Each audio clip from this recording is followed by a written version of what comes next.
غوث پاک محبوب سبحانی قندیل نورانی شہباز لامکانی شیخ سید عبد القادر جیلانی۔ گویا تھا غوث اعظم کے زمانے میں، گانے گاتا تھا، تو غوث اعظم اسے سمجھاتے تھے کہ یہ طریقہ درست نہیں، بات چیت سے وہ مخالفت کرنے لگ گیا، اور لوگ جب ان کے مفادات پہ ٹھوکر لگتی ہے تو وہ ذات پات پہ اتر آتے ہیں۔ وہ کہتا ہے جی دیکھو میرے پیچھے رش بڑا ہے، لوگ سنتے بڑے ہیں، تو عبد القادر تو معاذ اللہ جلتے ہیں مجھ سے۔ خیر بڑی مخالفت کی، باتیں ٹٹول کے لاتا، کھاتے کہاں سے ہے، لنگر کہاں سے آتا ہے، یہ کیا ہے۔ حضور غوث اعظم ہنس دیا کرتے، فرماتے چل ٹھیک ہے موج کر۔ وقت گزرتا گیا، بوڑھا ہو گیا، لوگ اس کی آواز کے دیوانے تھے، گلے کی آواز بڑا سریلی تھی، وہ اب دھیمی پڑ گئی۔ وہ جو اسے سنتے تھے وہ کسی اور کو سننے لگے۔ گھر میں بھی جب تک پیسے آتے تھے تب تک تو گھر میں بھی بڑی قدر تھی، اب جب گھر میں کچھ نہ دیا تو بچوں نے بھی نکال دیا۔ حالت یہ ہوئی کہ قبرستان جا کے بیٹھ گیا، مکھیاں بھنکتی ہیں، پہننے کو کپڑا کوئی نہیں، کھانے کو روٹی کوئی نہیں۔ میرے شیخ، میرے غوث اعظم اس گلی سے گزرے، جب غوث اعظم گزرے تو اس کی حالت دیکھی تو محبوب پاک کا وہ طریقہ یاد آ گیا۔ سلام اس پر کہ جس نے دشمنوں کو بھی کوائیں دی، سلام اس پر کہ جس نے گالیاں سن کر دعائیں دی۔ تو حضور غوث اعظم گھر گئے، غلام کو بلایا، فرمایا 100 دینار لے جا، اس گویے کو دیا، بتانا نہ کس نے بھیجے، دے کے لوٹ آنا۔ وہ کہتا میں گیا تو بڑی بری حالت، پھٹے ہوئے کپڑے، خستہ حالی، جا کر کے 100 دینار دیے۔ میں نے کہا لو، اس نے آ کے کھولی تو بڑھاپے سے بری حالت، بیماری، ذوف۔ کہنے لگا کس نے بھیجے ہیں؟ تو میں نے کہا مجھے پہنچانے کا حکم ہے، بتانے کا نہیں۔ تو کہتے اس کی آنکھوں میں آنسو آ گئے۔ کہنے لگا میں بھی سارے بغداد کو جانتا ہوں، مجھے پتا ہے اس حالت پہ اگر مجھ پہ کوئی کرم کر سکتا ہے تو وہ عبد القادر جیلانی ہے، مجھے بھی پتا ہے، میں بھی جانتا ہوں۔ اس حال میں گرے ہوئے کو تھامنا اگر کسی کا طریقہ ہے تو وہ غوث اعظم کا ہی ہے، وہی مجھ پہ کرم کر سکتے ہیں۔ کہتے میں خادم کہتے میں دے کے آیا تو وہ میرے پیچھے پیچھے چلنے لگا۔ حضور غوث اعظم پڑھا رہے تھے تو سامنے آ کے کھڑا ہو گیا، نظر اٹھائی آپ نے، فرمایا میں کیا خدمت کر سکتا ہوں؟ چیخ ماری اس نے، رویا، قدموں میں گرا، لگا عبد القادر تو میرے نبی کا سچا وارث ہے، تو سچا وارث ہے نبی پاک صلی اللہ علیہ وسلم کا۔ میں ساری زندگی مخالفت کرتا رہا اور جب میرا کوئی نہ بنا تو میرا بن گیا، اب مجھے بتا کہ اس بڑھاپے میں توبہ کروں تو اللہ قبول کر لے گا؟ تو غوث اعظم فرمانے لگے تو سچے دل سے توبہ کر، اللہ تیری توبہ بھی قبول فرمائے گا اور تجھے اپنے نیک بندوں میں شامل بھی فرمائے گا، شرط یہ ہے کہ سچے دل سے کہا۔ حضور غوث پاک کے پاس بی بی آ گئی، اس نے کہا حضور بے اولاد ہوں، میرے محلے میں ایسی عورتیں بھی ہیں جنہیں اللہ نے 14 بچے دیے، میں بے اولاد ہوں، اولاد بڑا میٹھا پھل ہے، تو میرے آنگن میں اگر ایک پھول کھل جائے تو میرے گھر میں بھی خوشبو پھیلے گی، میرے گھر میں بھی کوئی بچہ روئے گا تو میرا گھر بھی رونق والا ہو جائے گا۔ تو حضور میری ساس اب کہتی ہے رکھنا نہیں، اسے طلاق دے دینی ہے۔ میرا خاوند مجھے کہتا ہے میں مجبور ہوں، میں نے بڑا عرصہ تجھے نبھایا ہے، تو حضور میں غریب ہوں، میرے پہ نظر کرم ہو جائے، میرے لیے دعا کرے، میرا مالک مجھے ایک بیٹا دے دے۔ یوں ہاتھ اٹھائے غوث اعظم نے، اے اللہ تیری بندی تیرا بندہ سمجھ کے آئی ہے، کیا لفظوں کا حسن ہے، کیا جملوں کی تاثیر ہے، اے اللہ تیری بندی تیرا بندہ سمجھ کے آئی ہے تو مہربانی کرنا، جو تو نے اس کے دل میں ڈالا ہے وہ اسے عطا بھی فرما دے۔ لفظوں کا جملوں کی ترتیب دیکھیں، جو تو نے اس کے دل میں ڈالا ہے اسے عطا بھی کر دے۔ تو عاطف غیب سے ندائی عبد القادر اس کے نصیبے میں ہی نہیں، مقدر میں نہیں۔ میں نے کہا انہیں منوانا آتا، جب کہا نا نہیں تو غوث پاک رو پڑے، کہنے لگے میں سمجھ گیا ہوں تو مجھے رسوا کرنا چاہتا ہے، تو مجھے رسوا کر دے، تو رسوا کرنا، تجھے نہیں پتا تھا عبد القادر کے پاس جا رہی ہے، تو مالک ہے، تو اس کے ارادے سے آگاہ نہیں تھا، مولا تو بے نیاز ہے، تجھے پتا تھا میرے پاس آ رہی ہے، ٹھیک ہے یہ کہے گی لوگوں سے جا کے کہ میں عبد القادر کے دروازے تک ہو آئی ہوں، مجھے تو کچھ نہیں ملا، تو ٹھیک ہے مولا میں تیری رضا پہ راضی، تیری قضا پہ شاکر، ٹھیک ہے نہ دے میں راضی ہوں، تو مجھے رسوا کرنا چاہتا ہے۔ بس ابھی دعا ہو ہی رہی تھی کہ ہاتف غیب سے ندائی عبد القادر تو بول کتنے بیٹے دوں، تو بول نہ کتنے بیٹے دوں، خدا کے فضل سے ہم پر ہے سایہ غوث اعظم کا، ہمیں دونوں جہاں میں ہے سہارا غوث اعظم کا۔ کہ تو بول کتنے دوں؟ تو کہا یا اللہ چل ایک مانگنے آئی تھی، مہربانی کر 7 عطا کر دے۔ 7 ایک بیٹا لینے آئی تھی، رب کریم نے اسے 7 بیٹے عطا فرمائے۔ او بھائی تجھے منوانا ہی نہیں آتا تو اس رستے کا مسافر ہی نہیں۔ حضور غوث اعظم رضی اللہ تعالیٰ عنہ فرماتے میں تقریر نہیں کرتا تھا، تعلیم مکمل کر لی، بات نہیں کرتا تھا۔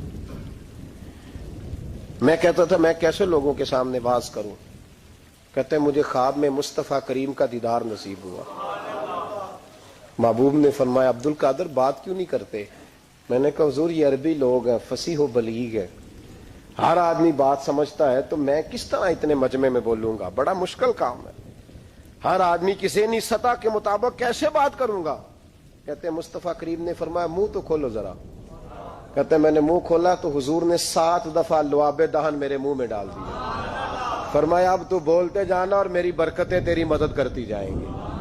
آپ فرماتے ہیں اگلی شام میں سویا تو مولا علی شیر خدا بھی آ گئے، تو فرمانے لگے عبد القادر منہ کھول نہ بیٹا، تو میرا بھی ہے۔ کہتے ہیں میں نے منہ کھولا تو حضرت علی نے 6 دفعہ لعاب دہن ڈالا۔ تو میں نے کہا حضور آپ نے 6 دفعہ ڈالا ہے، تو خواب میں حضرت علی فرماتے ہیں، کہتے ہیں بیٹے میں نبی پاک کے برابر تو نہیں نہ ہو سکتا، میں نبی پاک کے برابر، حضور نے 7 دفعہ ڈالا ہے تو 6 دفعہ اس لیے ڈالا ہے کہ میں حضور کے برابر۔ صحابہ تو خواب میں بھی آ کے کہتے ہیں ہم نبی کے برابر نہیں، تو کیسے نبی کے برابر بن گیا؟ وہ تو خواب میں بھی آ کے کہتے ہیں کہ ہم حضور کے برابر ہیں، تو زندگی میں دعوے کرتا پھرتا ہے۔ حضور غوث اعظم فرماتے ہیں بس پھر چھوٹی سی مسجد، اور اس میں میں نے تقریر شروع کی، میں اکیلا ہی چلا تھا جانب منزل مگر، پھر لوگ ملتے ہی گئے، پھر کارواں بنتا گیا۔ فرماتے ہیں چھوٹی سی مسجد، پھر مسجد بڑی ہوئی، پھر مجمع بڑھ گیا۔ فرماتے ہیں پھر جامع مسجد، پھر مجمع وہاں بھی کم پڑ گیا، پھر بغداد کی عیدگاہ وہ بھی بھر گئی تو صحرا میں جا کے خیمے لگ گئے۔ کہتے ہیں تقریر ہوتی تو ہزاروں کا مجمع، ہزاروں کا۔ ملا علی قاری کہتے ہیں غوث اعظم کے اجتماع میں 70 ہزار لوگ شریک ہوتے تھے، ہزاروں علماء کاغذ قلم لے کے بیٹھے ہوتے تھے کہ غوث پاک جو باتیں بیان کریں گے تفسیری نقطے ہم نے نوٹ کرنے۔ اور حضور غوث اعظم کو اللہ نے یہ کمال دیا تھا، کمال، یہ آپ کی کرامت تھی کہ بغیر سپیکر کے بولتے تھے، جیسی سمجھ پہلے والے کو آتی تھی ویسی آخری والے کو آیا کرتی تھی۔ تو حضور غوث پاک رضی اللہ تعالیٰ عنہ نے لوگوں کو بڑا نوازا۔ ایک شخص آیا، اس نے آ کے کہا حضور میرے ابا جی میں آپ کا مرید ہوں، عقیدت مند ہوں، رات میں نے باپ کو خواب میں دیکھا ہے تو دوزخ کی آگ میں جل رہا ہے، میرا فوت ہونے والا باپ میں نے بڑی تکلیف میں دیکھا ہے۔ تو غوث اعظم رضی اللہ تعالیٰ عنہ فرمانے لگے میرے مدرسے میں آیا کرتا تھا، میری خانقاہ میں آتا تھا، میری محفل میں بیٹھتا تھا، حلقہ ذکر میں رہتا تھا۔ تو اس نے کہا حضور کبھی کبھی آتا تھا، کبھی کبھی۔ غوث اعظم نے مصلی بچھا لیا، کہا یا اللہ تیرا وعدہ نہیں کہ جو اہل اللہ کے مجالس ذکر میں بیٹھے گا تو اسے شکی نہیں کرے گا، اسے صحیح۔ اور یہ مسلم شریف کی حدیث ہے، دلیل کیا ہے؟ مسلم شریف کی حدیث، نبی پاک علیہ السلام نے فرمایا جو ذکر کرنے والوں کی مجلس میں خالی بیٹھ جائے اللہ تبارک و تعالیٰ اسے بھی سعادت عطا فرما دیتا ہے، اگر شکی ہو بدبخت ہو تو اللہ اسے نیک بخت فرما دیتا ہے۔ تو حضور غوث اعظم حضور کی اس دعا کا وسیلہ دینے لگے، یا اللہ تیرا وعدہ نہیں تھا، وہ یہاں آیا کرتا تھا تو خدا بندہ اس کی قبر پہ عذاب۔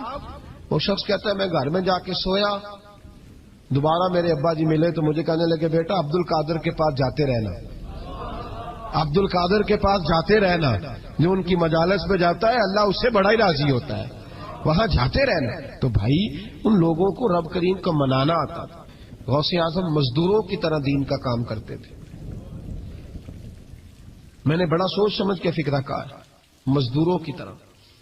میں نے اپنے گاؤں میں کچھ ایسے مزدور دیکھے جو صبح فیکٹری میں دیہڑی کر کے آتے تھے تو شام کو دیہڑی کر کے آئے ہیں پوری 4 بجے تک 5 بجے تک، تو شام کو کسی آدمی نے مٹی ڈالنی ہے اپنے گھر کے اندر تو اس سے بھی ٹھیکہ کر لیا۔ اس نے کہا میں 300 روپیہ دوں گا مٹی اٹھا لو۔ تو وہ مزدور گھر آیا تو اس نے کہا چلو بچوں کے کپڑے بھی لینے، عید بھی قریب آ رہی ہے، یہ مزدور لوگ بڑی جدوجہد کرتے ہیں، تو رات کو مٹی ڈال دی. حضور غوث اعظم نے مزدوروں کی طرح دین کا کام، یہاں تو موجیں لگی ہیں، تو موجیں لگی ہوئی ہیں لوگوں کی. یہاں تو لوگ سات رنگ میں مست ہو کے کہتے ہیں بس ٹھیک ہو گیا جی، ہم بڑے پکے ہیں ان کے ماننے والے. غوث اعظم فجر کے بعد فقہ کا درس دیتے تھے، فقہ کا. ان کہہ دے وہ بھی مولوی سن، چونکہ درس جو دیتے تھے. فقہ کا درس فجر کے بعد. ظہر کے بعد غوث اعظم لوگوں کو حدیث پاک پڑھایا کرتے تھے. عصر کے بعد قرآن پاک کی تفسیر بیان کرتے تھے. ہر روز رات کو عشاء کے بعد دور دراز سے مخلوق آتی تھی، لاکھوں کا مجمع ہوتا تھا، اور غوث اعظم وہاں رسول اللہ کا دین لوگوں کو سمجھایا کرتے تھے. 1000 آدمی کاغذ قلم لے کے عالم بیٹھا کرتے تھے. غوث اعظم جو تفسیر بیان کرتے اسے لکھا جاتا تھا. یہ حضور غوث اعظم کا طریقہ ہے. غوث اعظم بغداد کی جامع مسجد کے خطیب تھے، وہ خطیب تھے مسجد کے. جامعہ نظامیہ کے نام سے غوث اعظم نے مدرسہ بنایا ہوا تھا. وہ ایک ادارے کے پرنسپل تھے، جسے الف با سیدھی پڑھنی نہ آئے وہ کہے میں بڑا ولی ہوں، مجھے غوث پاک کا فیض ہے. تجھے کس طرح کا فیض ہے؟ غوث اعظم کا فیض یہ آپ فرمایا کرتے جتنی جس کی زبان میں تاثیر زیادہ ہو سمجھو میرا فیض اسے زیادہ ملا ہوا ہے. آپ تقریر کرتے تھے، خطبہ دیتے تھے، روز رات کو بیٹھتے تھے. صلاح الدین ایوبی کھڑے ہو کے کہنے لگے فلسطین میں، فرمایا میں لڑوں گا اس لیے کہ میں عبد القادر کے مدرسے کا طالب علم ہوں. اور فرمانے لگے یہ 70,000 فوج میرے ساتھ ہے، ساری غوث اعظم کو ماننے والی ہے.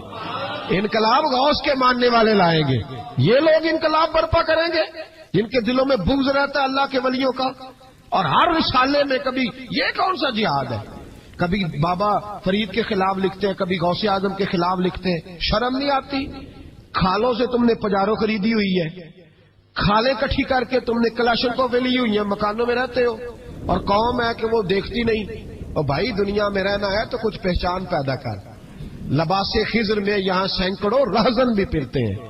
ہر داڑھی پگڑی والے کو دیندار نہ سمجھ لیا کرو، خدا را یہ پہچان پیدا کرو. جس کے مرضی پیچھے لگ جاتے ہو. حضور غوث پاک شیخ عبد القادر جیلانی رضی اللہ. اور آج کل کی میں جاتا ہوں نا محفلوں پہ تو میں دوستوں سے کہتا ہوں اب کوئی دوست ٹائم لینے آتے تو میں پوچھتا ہوں محفل کیوں کرانی ہے؟ محفل کہنے ثواب واسطے. تو میں کہا سورت یاسین پڑھا لو کار. ساری زندگی ثواب کے چکر میں رہو گے، انقلاب کب آئے گا؟ میلاد کی محفل کر لو، سارا سال برکتیں نازل ہوگی. وہ محفل کو ایک روپ دو، ایک رنگ دو. محفل ایک انقلاب کا نام ہے. غوث اعظم نے ہمیں وہ والی محفل سکھائی ہے جس میں بے نمازی آتا تو نمازی بن کے جاتا، جس کے اندر چور ڈاکو آتا تو توبہ کر کے جاتا، جس کے اندر کوئی ماں باپ کا نافرمان آتا تو گھر جا کے ماں باپ کے پیروں میں بیٹھ جاتا.